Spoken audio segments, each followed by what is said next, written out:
Deus abençoe os amados irmãos, saúde a todos com a graça e com a paz do nosso Senhor Jesus Cristo. Neste momento nós iremos aqui fazer uma tradução livre de uma mensagem do irmão Brian Kusurk, da sua série O Desvelar de Deus, que nós já temos acompanhado faz um bom tempo.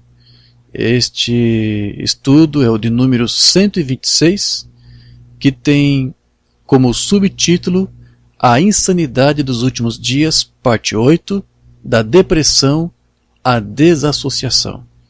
Esta mensagem foi pregada pelo irmão Brian no dia 17 de novembro de 2019.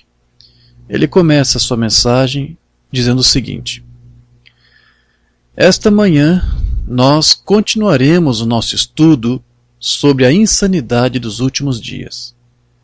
Há 2 semanas atrás, nós mostramos a você como tudo começa com a ansiedade e isso leva ao comportamento compulsivo. E o comportamento compulsivo leva ao comportamento obsessivo, que na verdade é você sendo possuído pela sua ansiedade. E nós mostramos como tudo isso leva à fobia. Então, na semana passada, enquanto continuamos no estudo dessa insanidade dos últimos dias, nós mostramos a progressão dessa doença mental do fim dos tempos, essa loucura do fim dos tempos, que a fobia é o medo que leva uma pessoa à depressão, que se manifesta no fato de que eles param de fazer o que normalmente fazem e param de comer e de ter comunhão uns com os outros. E assim nós vemos como eles começam a desprezar o alimento espiritual na devida estação, no devido tempo. Eles param de comer no natural e no espiritual. Deixam no espiritual de comer do pão da vida de Deus, que é a sua palavra para a hora. E nós descobrimos que quando isso acontece, eles se tornam fracos e doentes. Nessa semana nós vamos levar esse estudo a um passo mais adiante e mostrar como que esta depressão leva até o 6º atributo dessa neurose ou insanidade dos últimos dias. Este 6º estágio da neurose é a desassociação. Agora, nós aprendemos na semana passada que o 5º estágio da neurose é a depressão, onde você começa a desprezar o alimento espiritual no devido tempo. Você para de comer da palavra de Deus e da sua mensagem, e quando isso acontece, você se torna fraco e doente. Então, uma vez na depressão, o próximo passo para a completa neurose é a desassociação. Deixe-me explicar isso.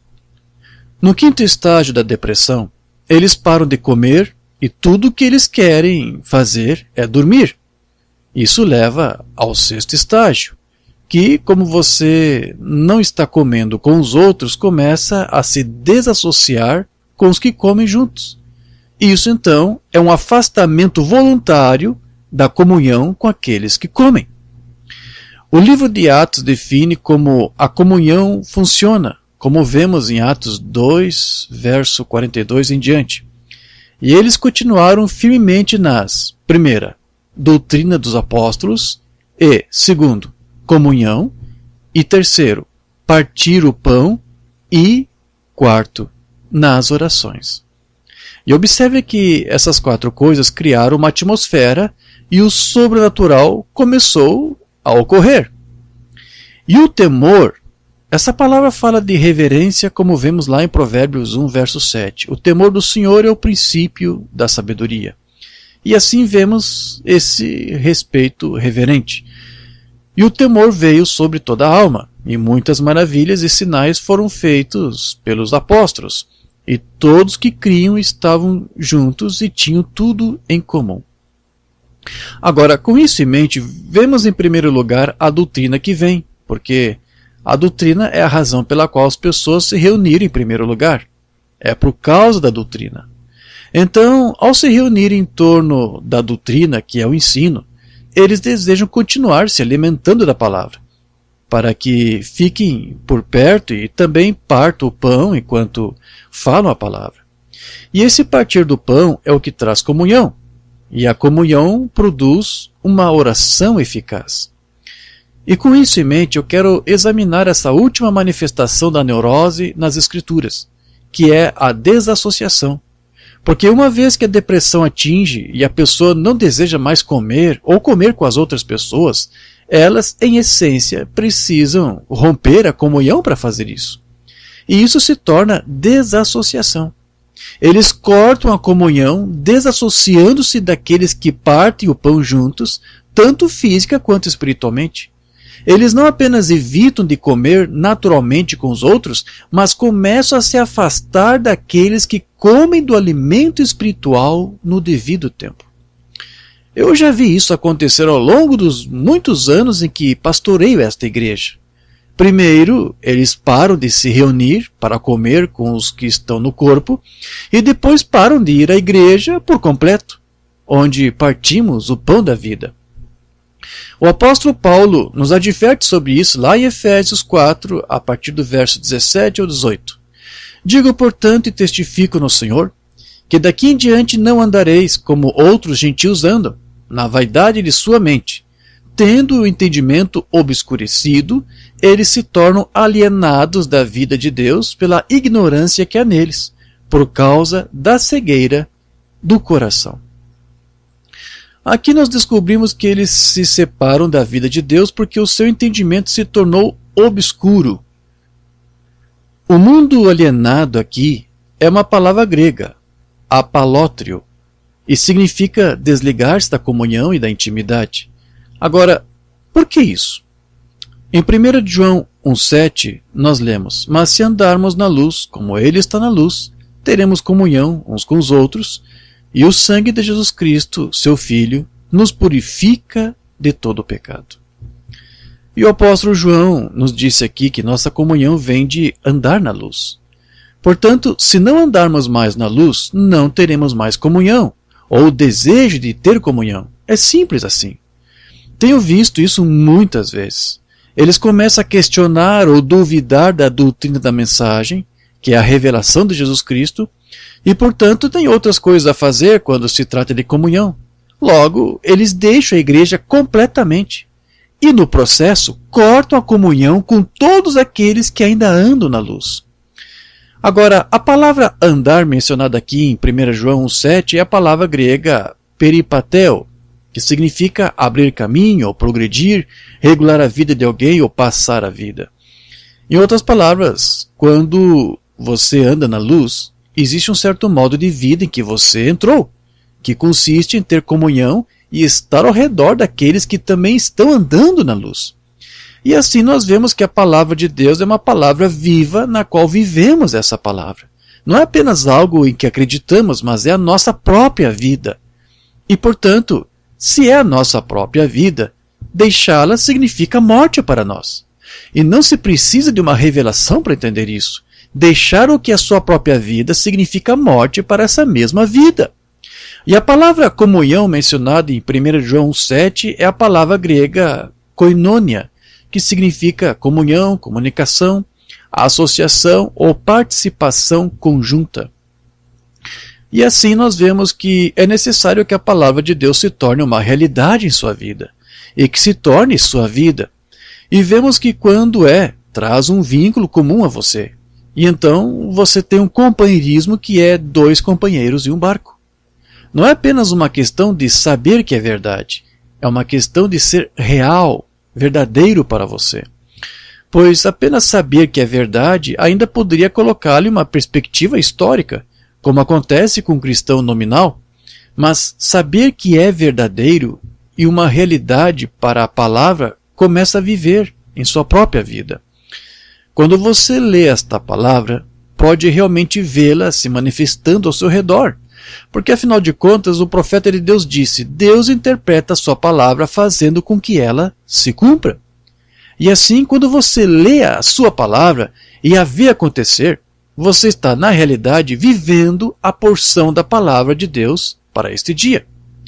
Nós lemos lá em Mateus 13, a partir do versículo 10, nós lemos assim: E vieram os discípulos e disseram-lhe: Por que lhes fala por parábolas?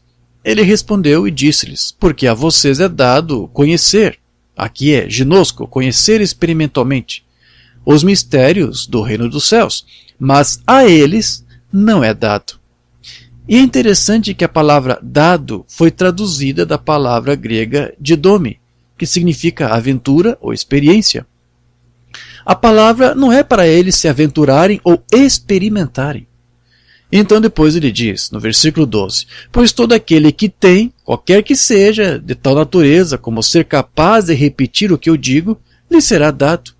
Será dado a ele, vai entrar na aventura ou vai experimentar, vai viver esta palavra, e terá em abundância, mas ao que não tem, não é feito de modo a ecoar minha própria palavra viva, dele deve ser tirado, mesmo que ele pense que esteja ecoando. Para que ele possa repetir as palavras que Jesus falou, mas como ele não tem o Espírito Santo nele, trazendo luz a essa palavra, ele não pode experimentá-la por si mesmo. Portanto, ele não pode ecoá-la ou manifestá-la, e assim ele pode apenas citá-la a partir de uma base intelectual. Continuando, por isso lhes falo por parábolas, porque eles vendo não veem, e ouvindo não ouvem nem compreendem, e neles se cumpre a profecia de Isaías que diz: Ouvindo ouvireis, mas não compreendereis, e vendo vereis, mas não percebereis. Porque o coração, o entendimento, deste povo está endurecido. E ouviram de mau grado com seus ouvidos, e fecharam seus olhos, para que não vejam com os olhos e ouçam com os ouvidos, e compreendam com o coração, e se convertam, e eu os cure. Mas bem-aventurados os vossos olhos, porque veem, ou seja, percebem, e os vossos ouvidos, porque ouvem, ou seja, compreendem. Porque em verdade vos digo que muitos profetas e justos desejaram ver o que vós vedes, e não viram, e ouvir o que ouvis, e não o ouviram. Aqui nós vemos que apenas um certo grupo de pessoas chegará ao entendimento e experimentará a aventura da palavra viva, enquanto todos os demais não devem vê-la e entendê-la. Vemos a interpretação disso quando, na verdade, vemos isso manifestado diante de nós. Quando tentamos compartilhar o Evangelho a outros e vemos sua resposta morta. Nós vemos a interpretação de 1 Timóteo 4:1, mas o Espírito expressamente diz que nos últimos dias, ou nos últimos tempos, apostatarão alguns da fé, dando ouvidos a espíritos enganadores e a doutrinas de demônios. Nós vemos a interpretação disso quando vemos o êxodo da verdadeira mensagem da hora e vemos pessoas perseguindo novas e diferentes doutrinas e voltando ao Pentecostes. Vemos a interpretação de 1 Tessalonicenses 4, 15 a 18. Dizemos-vos, pois, isto pela palavra do Senhor, que nós os que ficarmos vivos para a vinda do Senhor, não precederemos os que dormem, Porque o mesmo Senhor descerá do céu com alarido, e com voz de arcanjo e com a trombeta de Deus, e os que morreram em Cristo ressuscitarão primeiro. Depois nós, os que ficarmos vivos, seremos arrebatados juntamente com eles nas nuvens, a encontrar o Senhor nos ares, e assim estaremos sempre com o Senhor. Portanto, consolai-vos uns aos outros com estas palavras. Vemos a interpretação disso quando olhamos para esses quadros pendurados na parede e ouvimos a voz de Deus nas fitas e vemos a vindicação de Deus descendo e realmente provando que Ele está aqui entre nós. E, portanto, poderíamos continuar listando para você as muitas escrituras que falam da presença de Cristo nos últimos dias e mostrar como que esses eventos estão ocorrendo entre nós. Como mostramos na série Fé, de que 79 dos 84 eventos associados à parúzia de Cristo já ocorreram. Mas lembre-se, o apóstolo Paulo nos ensinou em 1 Coríntios 2 que ninguém pode entender as coisas de Deus a menos que o Espírito de Deus esteja nele. Então, o que eu estou tentando mostrar a você nesta manhã é que caminhar ou viver sob essa luz traz comunhão, traz um compartilhamento e uma participação conjunta com outras pessoas que também andam e vivem nesta luz. Entramos e nos comunicamos com outras pessoas que também andam naquilo que vemos acontecendo. A palavra, então, é uma realidade viva, não apenas para você, mas também para outros. Não é apenas uma verdade, mas tornou-se uma verdade viva. Nós não apenas vemos isso nas Escrituras, e vemos aqui na manifestação das Escrituras diante de você, mas também sentimos, e também podemos tocar nisso. E também podemos ouvir, e também comemos e respiramos isto. Nós nos tornamos totalmente imersos nisso. E porque também há outras pessoas que experimentam essa mesma palavra viva em suas próprias vidas, então conversamos um com o outro, e isso nos leva à comunhão. Mas a neurose produz exatamente o oposto. Um foco errado trará uma influência errada. E essa influência errada trará associações erradas. E essas associações erradas trarão ações e comunicações erradas. Assim, haverá apenas a morte em vez de uma libertação e uma experiência vivencial da palavra de vida. Vamos ler de 1 de Pedro 1, a partir do versículo 3 ao versículo 5. Bendito seja o Deus e Pai de nosso Senhor Jesus Cristo, que segundo a sua grande misericórdia, nos gerou de novo para uma viva esperança, pela ressurreição de Jesus Cristo dentre os mortos, para uma herança incorruptível, incontaminável e que não se pode murchar, guardada nos céus para vós, que mediante a fé estáis guardados na virtude de Deus para a salvação, já prestes para se revelar no último tempo.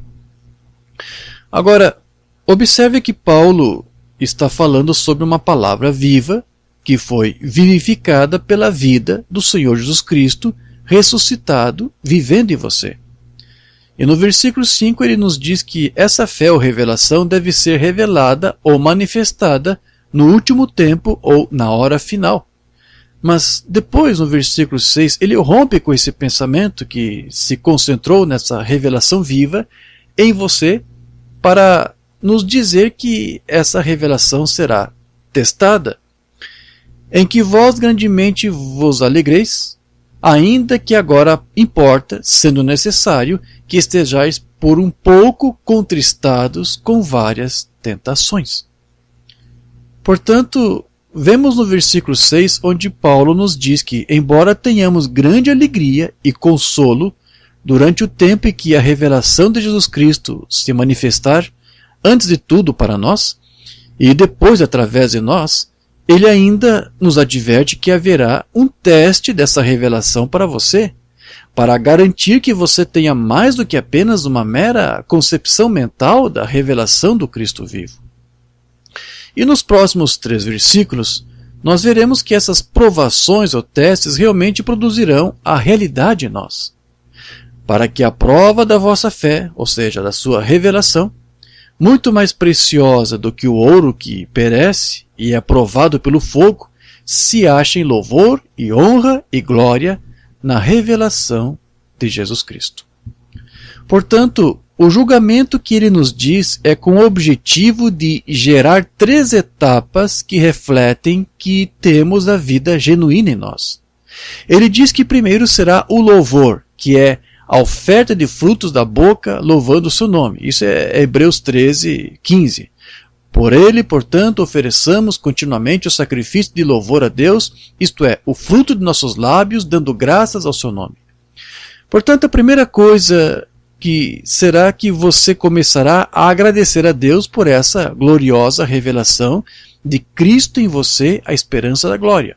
Colossenses 1:27, que é o seu doxa, a sua própria mente em você. O segundo estágio que Paulo diz que chega sobre você, quando obtenha essa revelação de Cristo nos últimos dias, e que é refletir em sua própria vida, é a honra. A palavra significa valores e estima ou estimativa. E finalmente, ele nos diz que a última fase pela qual passamos, enquanto nos tornamos a verdadeira revelação de Jesus Cristo, é a palavra glória, que sabemos ser a doxa de Deus, que são as suas opiniões, seus valores e juízos. E então o apóstolo Paulo acrescenta no versículo 8, ao qual, não havendo visto, amais, no qual, não vendo agora, mas crendo, vos alegrais com gozo inefável e glorioso, alcançando o fim da vossa fé, recebendo o fim da vossa revelação, a salvação das vossas almas. Observe que essa revelação do tempo do fim é para trazer salvação e libertação no tempo do fim.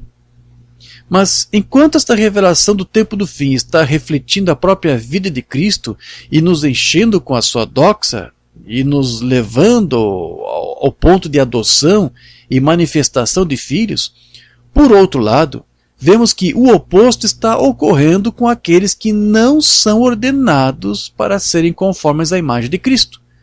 E são esses que estão no ato de perecer. Agora, nunca esqueça que a palavra revelação significa manifestação da verdade divina. Portanto, aqueles que não estão focados na manifestação da vida divina neles, não perceberão em seus corpos a manifestação da verdade divina. E como eles não estão focados na revelação de Cristo, mas estão envolvidos com os cuidados desta vida, eles se concentram nas circunstâncias que vêm ao seu redor, que estão movendo pelos 7 estágios da insanidade dos últimos dias. E em vez de serem preenchidos com a própria manifestação da vida da palavra viva, eles são preenchidos primeiro com a ansiedade, que depois os leva a uma compulsão ou comportamentos compulsivos, que em seguida, uma vez que não estão focados em Cristo e na vida de Cristo, tornam-se focados na ansiedade e no comportamento compulsivo, que se torna uma obsessão para eles. E não vendo saída devido à obsessão deles, ficam cheios de fobia, entram em depressão e não comem mais. Depois, ao não comer, se separam daqueles que comem e entram em desassociação. Agora, nesse estudo nós encontramos evidências bíblicas dessas 6 características da neurose profetizadas para a hora do tempo do fim. Em nosso estudo até agora, nós descobrimos que a ansiedade é a principal condição a ser manifestada no tempo do fim. E todas essas outras características decorrem dessa ansiedade. Nós encontramos também que a ansiedade é mencionada nas Escrituras principalmente em referência aos cuidados desta vida. Também descobrimos que Satanás se aproveitou da maldição que Deus colocou sobre o homem no princípio, após a sua queda no jardim. Essa queda resultou no homem ter que suar e trabalhar para sobreviver, porque o solo foi amaldiçoado. E, portanto, o homem nem sempre sabe o que vai acontecer por causa do seu trabalho. Nós mostramos como a ansiedade é o resultado de realmente ter falta de fé e confiança em Deus. E, portanto, tentamos seguir o nosso próprio caminho de vida em nossas próprias mãos. Nós descobrimos em Provérbios 16, verso 9, que o coração de um homem planeja o seu caminho, mas o Senhor dirige os seus passos. E, portanto, o nosso trabalho e labuta e tudo mais estão nas mãos de Deus. É por isso que nós lemos em Romanos 8, verso 31, se Deus é por nós, quem poderá ser contra nós? Nós também mostramos que o propósito de Satanás é assumir o controle das nossas mentes. E ele faz isso trazendo você sob a influência dele. Ele coloca você em cativeiro consigo mesmo. Em João 8, verso 38, Jesus disse, quem comete pecado é servo do pecado.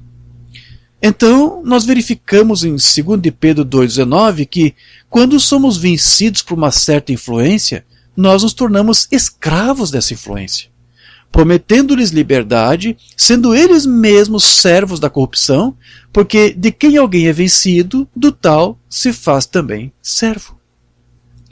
Até agora, em nosso estudo, nós descobrimos que esse cativeiro é o resultado de uma influência que começa com a ansiedade. O diabo criou uma armadilha para todos, no mundo inteiro. Vamos ver isso. Lucas 21, a partir do versículo 25. E haverá sinais no sol e na lua e nas estrelas, e na terra angústia, ou seja, ansiedade, das nações, em perplexidade, ou seja, muita confusão, pelo bramido do mar e das ondas. Homens desmaiando de terror na expectação das coisas que sobrevirão ao mundo, porquanto as virtudes do céu serão abaladas. E então verão vir o Filho do Homem numa nuvem com poder e grande glória. Esse é o doxa dele, são as suas opiniões, os seus valores, os seus juízos. Em outras palavras, ele desce com um alarido de mensagem. Verso 28. Ora, quando estas coisas começarem a acontecer, olhai para cima e levantai as vossas cabeças, porque a vossa redenção está próxima. E depois ele começa a falar com eles de outro sinal do tempo do fim, quando ele fala de Israel se tornando uma nação. E ele diz, e disse-lhes uma parábola, olhai para a figueira e para todas as árvores. Quando já tem rebentado, vós sabeis por vós mesmos, vendo-as, que perto está já o verão. A palavra grega para verão é uma palavra que significa calor.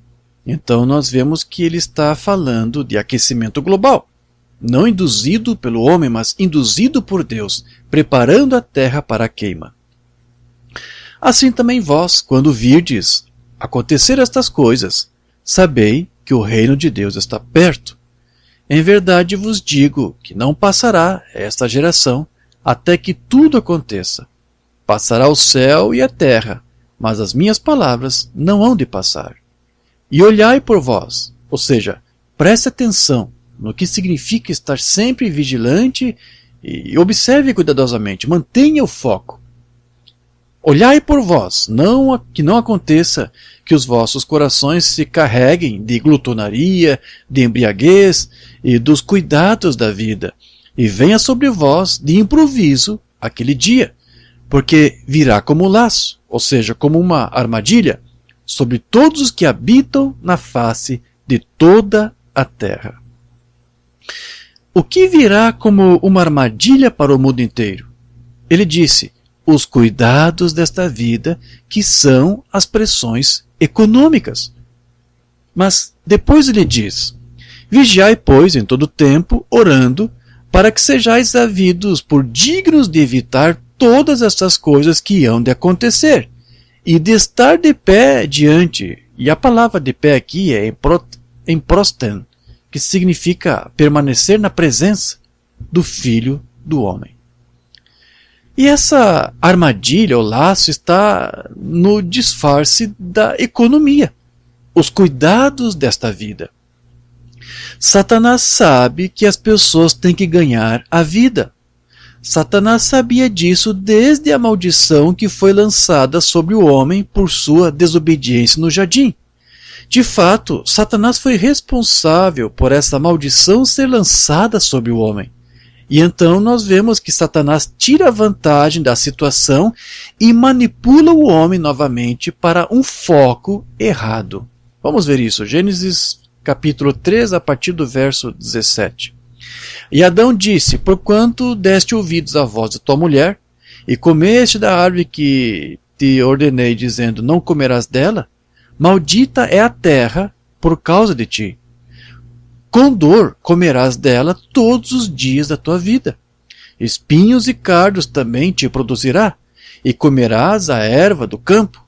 No suor do teu rosto comerás o teu pão, até que te tornes a terra, porque dela foste tomado, porquanto és pó, e em pó te tornarás. E assim, nós vemos que o homem teve que começar a trabalhar para viver. E foi aí que Satanás tomou a decisão de usar a maldição que o próprio Deus colocou sobre o homem, contra o homem, a fim de colocar o homem sob a sua influência. Hitler fez a mesma coisa. Ele prometeu ao povo uma vida melhor, 2 carros na garagem, 2 frangos em cada panela, e quando ele tinha o povo sob a sua influência, ele começou a sua perseguição aos judeus, e o povo simplesmente virou a cabeça e não se envolveu, porque afinal de contas, veja o que ele fez por eles. E assim nós vemos a influência que Satanás tem sobre o povo. Ele o cegou pela prosperidade material. Em Apocalipse 3, versículo 14 e 17, nós vemos que o espírito predominante desta era é que o homem está tão consumido com seus bens materiais que ele fica cego à sua condição espiritual. E ao anjo da igreja que está em Laodiceia escreve: isto diz o Amém, a testemunha fiel e verdadeira, o princípio da criação de Deus. Conheço as tuas obras, que nem és frio nem quente. Quem dera foras frio ou quente. Mas assim porque és morno, e não és frio nem quente, vomitar-te-ei da minha boca. Como dizes, rico sou, e estou enriquecido, e de nada tenho falta, e não sabes que és um desgraçado, e miserável, e pobre, e cego, e nu. E, portanto, não é de admirar que vejamos em Lucas 21, verso 31 a 35, que serão os cuidados desta vida, que serão a armadilha que envolverá completamente o mundo todo. E eles deixarão de permanecer na presença do Filho do Homem quando em sua parúzia. Nós verificamos até agora, em nosso estudo, que Satanás usou a economia e o estilo de vida como uma armadilha para não apenas pegar você desprevenido, mas ele usa isso para lhe dar um outro foco, e um foco errado, como fez com Eva lá no jardim. Isso o colocará sob a influência dele, porque é o seu desígnio fazer isso como ele fez com Eva. E uma vez sob a influência dele, ele, passo a passo, coloca você sob o seu controle total. Ele fez isso com Eva. Fez com que ela se afastasse da proteção da palavra. E uma vez que ele fez isso, ele implantou a sua própria vida nela e trouxe a sua própria vida através dela. E assim nós vemos como essa influência dos cuidados desta vida começa a nos desviar de um foco centrado em Cristo e nos leva ao ponto de estar sob uma influência errada. Tudo por causa da nossa ansiedade com relação às coisas que podem acontecer com relação aos cuidados dessa vida. Como eu disse ao longo desta minissérie, o mundo cristão inteiro está fora de foco. Eles falam sobre a próxima depressão econômica, sobre a ruptura da nação e a nova ordem mundial, e estão completamente sentindo falta do Senhor, que desceu do céu com um alarido. como o irmão Branham disse, o Senhor que fez as promessas está aqui para confirmá-las. E, no entanto, a maioria dos crentes da mensagem está focada no que eles podem fazer, em vez do que o Senhor está aqui para fazer. E assim, nós vemos a condição da igreja que está olhando para o que será, o que vai acontecer. E eles estão perdendo a sua libertação dessas coisas. Eles estão focados na própria armadilha e na ilusão, em vez de sair disso. Às vezes, Satanás tornará esses cuidados da vida mais reais para você do que as promessas de Deus parecerão ser. No entanto, Jesus nos ordenou: buscai primeiro o reino de Deus e todas as coisas de que você precisa serão acrescentadas a você. Agora, em vez de olhar para a armadilha, nós deveríamos procurar uma maneira de evitar a armadilha.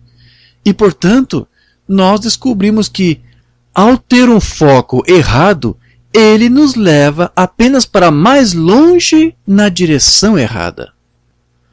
Por ter um foco errado, nós ficamos ansiosos por coisas que não deveríamos estar. E quando concentramos todas as nossas energias nessas preocupações futuras, nós verificamos que somos pegos a encontrar o caminho para sair desse dilema. Nesse ponto, nós vimos como isso leva à compulsão, que é um comportamento irracional, e então nos tornamos obcecados por eles, e isso se torna posse ou possessão do diabo. Para encerrar, eu quero que você se lembre que 1 de Pedro 2,19 nos diz que tudo em que somos vencidos, nos tornamos também escravos. E na versão Webster chamou obsessão posse do diabo, porque é isso que é. Agora que essa obsessão domina o nosso ser, entramos na quarta característica da neurose, que é a fobia ou medo. E aqui nós descobrimos que o medo tem uma penalidade de acordo com 1 João 4,18.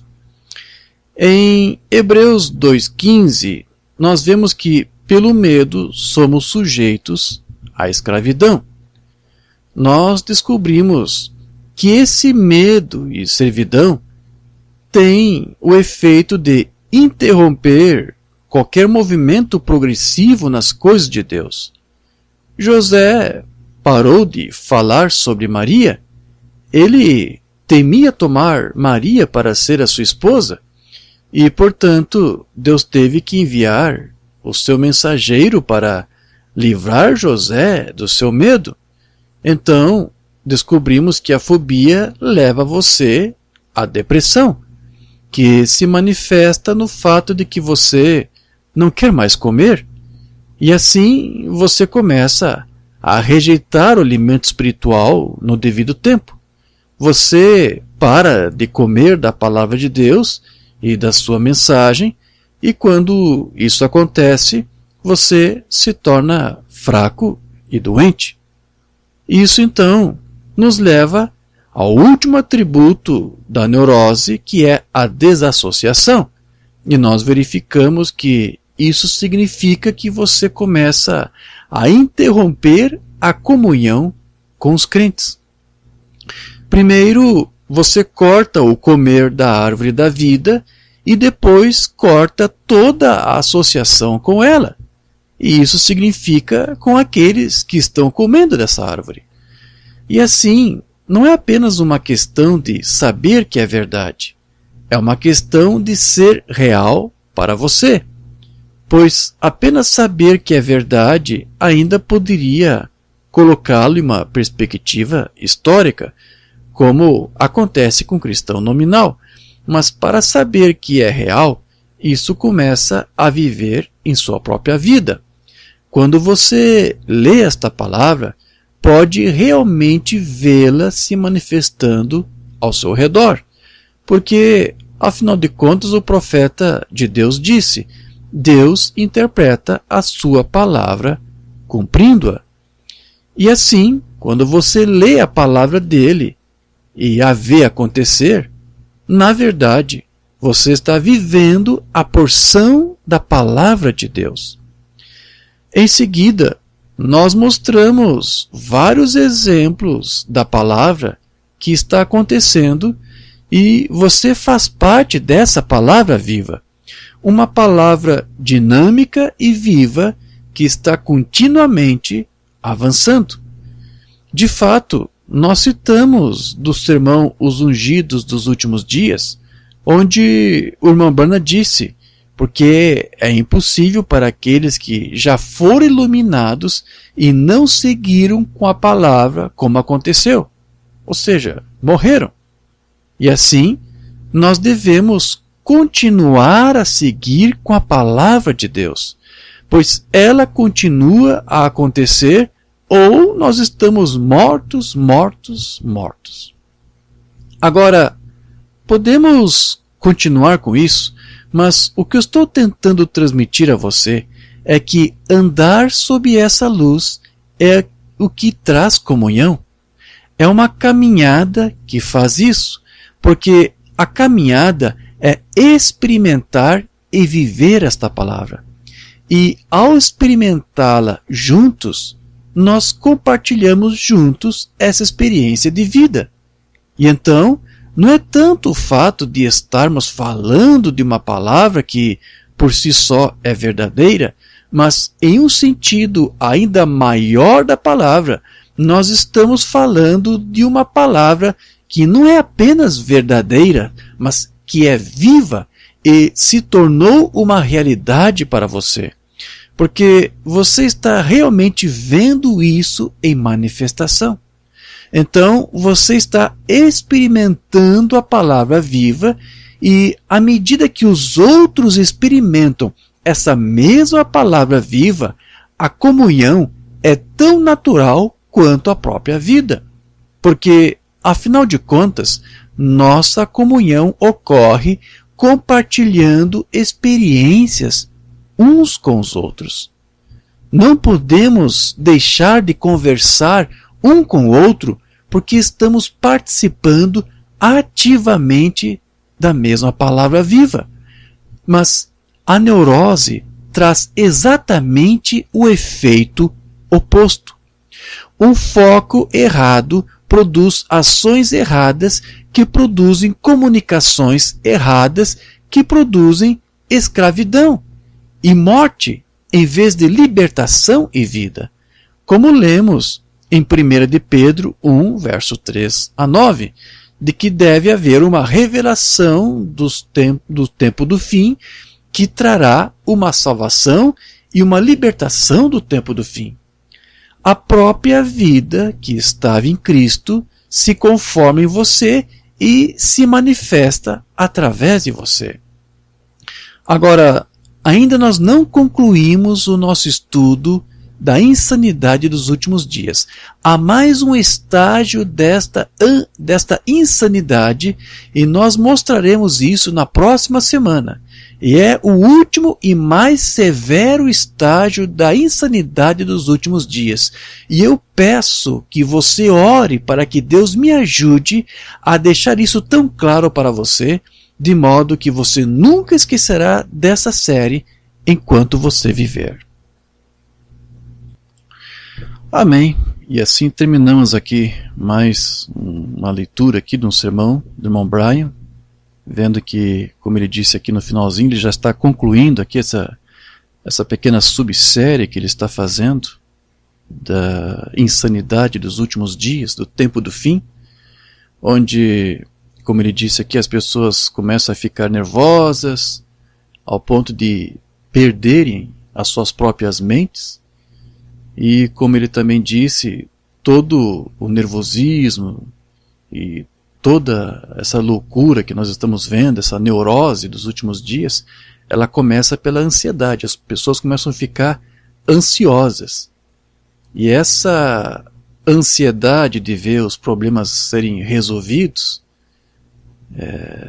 faz as pessoas aí correrem e se apressarem, e isso muitas vezes acaba obrigando inclusive a pessoa a fazer coisas do seu próprio jeito.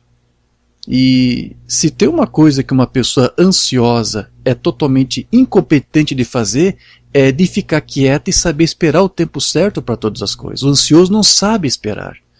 E o diabo sempre tenta convencer o ansioso que se ele não fizer nada, Deus não pode fazer nada por ele. Então ele acha que ele tem que ajudar Deus para que Deus lhe ajude. Ele tem que fazer alguma coisa o mais rápido possível para que então as coisas aconteçam. É como se eles pensassem aí que Deus precisa de ajuda. Eu tenho que ajudar Deus. Olha, se você acha que tem que ajudar Deus, como é que Deus vai ajudar você? Como que você espera que Deus ajude você em algo se você já toma atitude e vai fazendo alguma coisa sem esperar por a ajuda dele para que ele faça a coisa? Então, como eu disse, o ansioso ele não sabe esperar em Deus. O ansioso ele está sempre se precipitando, seja em ações ou até mesmo em palavras, fazendo coisas que não deve, falando coisas que não deve. E o irmão Brian ele disse que, como o ansioso está muito focado nos cuidados dessa vida, então ele não consegue mais ter aquela comunhão com a palavra, de forma que essa palavra possa ser viva e possa ser operante na vida dele. E quando ele despreza a palavra e o tempo que ele deveria estar se dedicando, se focando nela, é então que começam a surgir os problemas. Ele vai começar a ficar doente, vai ficar fraco e doente, como diz o irmão Brian. E aí aqueles outros demais estágios da neurose vão tomando lugar, vão surgindo. A ansiedade vai deixar o crente mais nervoso, vai deixar ele inquieto, desesperado, e só com isso ele já deixa de confiar na palavra. Ele começa a ter comportamentos compulsivos, que o irmão Brian talvez tenha explicado em alguma outra mensagem, mas com certeza ele está se referindo à irritação. A pessoa começa a ficar irritada, começa a ficar impaciente, começa a ficar angustiada, com sensações de desconforto, e aí depois disso vem os comportamentos obsessivos. O que é isso? Isso se torna uma coisa diária. Todo dia ele começa a ficar desse jeito. E aí vem a depressão, e vem os medos, os temores, as fobias. E um dos últimos estágios dessa neurose, ou dessa insanidade, Mark Brian disse aqui nesse estudo, é a dissociação. O crente ficou tanto tempo focado naquela coisa que afastou ele da palavra. E a palavra deixou de ter importância para ele. E não somente isso. Ele não mais se importa em se alimentar da palavra, como não quer também se alimentar daqueles que se alimentam dela. Aqueles que ainda continuam se focando na palavra, ele deixa de querer se focar junto com eles. Eles não se importam, eles não têm mais importância para eles também. Por que eu vou me importar de estar com aqueles que continuam se importando com a palavra, se ela mesma não me importa mais? Essas pessoas, na verdade, elas passariam a ser uma espécie de incômodo para mim, porque elas, na verdade, elas ajudariam a denunciar o problema que está dentro de mim, visto que elas mostram um amor por algo que eu já perdi. Então, quando um membro de um tabernáculo começa a se tornar um incrédulo, é totalmente desconfortável para ele estar com alguém que se dedica a algo que ele não se importa mais, porque achou alguma outra coisa mais importante com que se ocupar. Então o incrédulo, ele não quer ter comunhão com os outros crentes. Os cuidados da vida, eles criam esse tipo de crente, que começa a buscar por outras prioridades. E assim ele vai ficando mais fraco, ele vai ficando doente. E como disse o irmão Brian aqui, o foco na palavra, ela produz comunhão. E a oração do crente que está focado se torna mais eficaz. A oração tem resposta quando você está focado na palavra e foca juntamente com aqueles que creem junto com você. Você faz orações e o milagre acontece, as coisas acontecem. Então só essa atitude faz com que Deus venha em resposta às tuas orações. Agora, quando alguém deixa de semear, só essa atitude de parar de semear pode inclusive matar o que ele já semeou. Então tudo é uma semeadura. Você, quando prioriza e coloca o reino dos céus em primeiro lugar, isso é uma semeadura, e você vai colher isto, se você não desistir de semear. É por isso que tudo que nós fizemos, tudo que nós fazemos tem que ter uma persistência, nós temos que persistir em tudo. Então, continue lendo, meu irmão, continue lendo, minha irmã, continue lendo, continue estudando, continue buscando, continue orando, continue confessando, e quando você menos espera, os resultados acontecerão. E como disse o irmão Brian, quando alguém perde o desejo de estar em comunhão com outros irmãos, é porque ele não está mais na luz. E ele disse aqui, eu tenho visto isso acontecer muitas vezes nessa igreja, ele falou, não foi? Então, e como o irmão Brian também disse, somente um certo grupo de pessoas é que vai chegar ao entendimento correto da palavra. E somente esse pequeno grupo é que vai experimentar essa palavra, vai ver ela se cumprindo, enquanto que os outros não vão ver nada disso. Então, hoje o homem aí tem que suar, não é? O homem tem que suar para poder conseguir ter o que comer, o que vestir, ter onde morar. Como disse o irmão Brian, isso foi uma maldição que Deus impôs, não ao homem. Deus não amaldiçoou Adão. Deus não amaldiçoou nenhum dos seus filhos. Nenhum filho de Deus pode ser amaldiçoado. Estudamos isso num sermão do irmão Liveio, né? Bênção e maldição. Ele explica isso muito bem. Deus não amaldiçoou Adão, ele amaldiçoou a terra por causa do que o homem fez. Então, só por causa dessa terra estar amaldiçoada, né? Ao ponto que o homem tem que agora trabalhar e suar para poder ter o que comer, o que vestir. O irmão Brian que disse, o diabo está tirando proveito dessa maldição que Deus impôs neste mundo. E o diabo, ele tenta então fazer os crentes correrem atrás, desesperados, né? Incitando eles a fazer coisas erradas, a fazer negócios errados, a fazer escolhas erradas, buscar por outras prioridades. Isso faz com que eles não consigam vivenciar e experimentar toda a palavra de Deus. Porque a sua ansiedade fez colocar o reino dos céus em segundo lugar. E isso deixa eles doentes. Isso afeta a sua mente, isso afeta os seus corpos, seu coração fica doente, fica enfermo também. Então o diabo está tirando proveito aí da economia, né, e nos dando ansiedades para nos pôr armadilhas. É isso como a Brian disse? Armadilhas, laços. Então que Deus nos livre de todos os laços do diabo. Porque como disse o irmão Brian, se Deus for por nós, quem é que vai ser contra nós? Se nós estivermos vigilantes, nós saberemos quando as oportunidades que aparecem aí para nós são realmente de Deus ou são do diabo para tentar nos envergonhar. Então o diabo está usando inclusive a economia como uma armadilha, né? As preocupações futuras para nos deixar até obcecados por alguma coisa que nos tira do verdadeiro foco no qual nós deveríamos estar focados. Então, meu querido, a próxima vez aí que o diabo vier com aquela maldita neurolinguística do inferno. O que você tem feito nos últimos 5 anos da tua vida? E o que você espera colher nos próximos 5 anos se você continuar fazendo a mesma coisa? Se o diabo vier com essa conversa outra vez para cima de você, você apenas responda para ele, ô diabo, eu tenho crido em Deus.